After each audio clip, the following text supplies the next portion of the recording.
Imana imaze kubona kumwana umuntu yagumye mu byaha byiwe, yicaye yihebuye atagira gitabara. Imana yaciye ikoranye inama mw'ijuru, irabaza ati mbega none ninde yogenda gucungura umwana w'umuntu? Irabaza mbega ninde yojayo gucungura kiremwa muntu? Habuze inyishu Yesu nawe arahaguruka, habuze inyishu Yesu ahaguruka avuga ati numa jewe, jewe mwami numa jewe ndane agakiza. Numa jewe, jewe data numa jewe ndane agakiza. Numa jewe,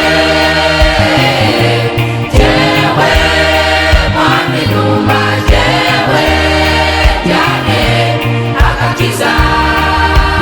Numa jewe, jewe data numa jewe ndane agakiza.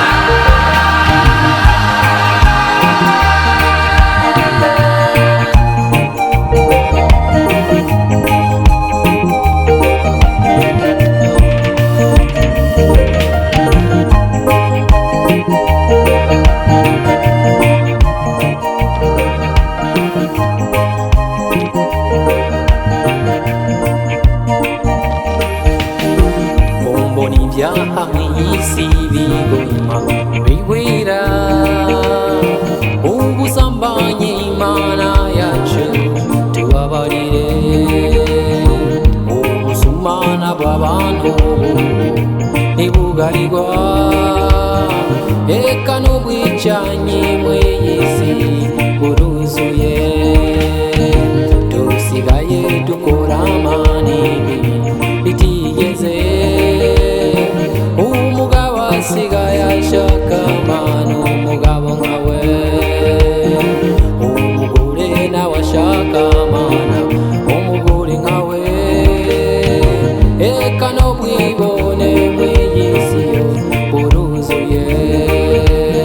Mbega ko Yesu yitanze akaza muri iyi si, arabaza nawe avuga ati yemwe ntumende.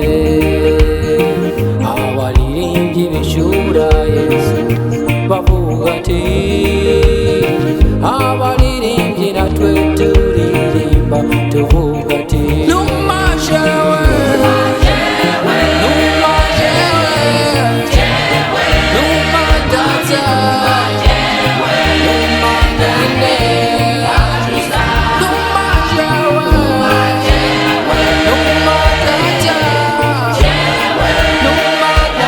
numa nene, numa nene, numa jewe, numa nene, numa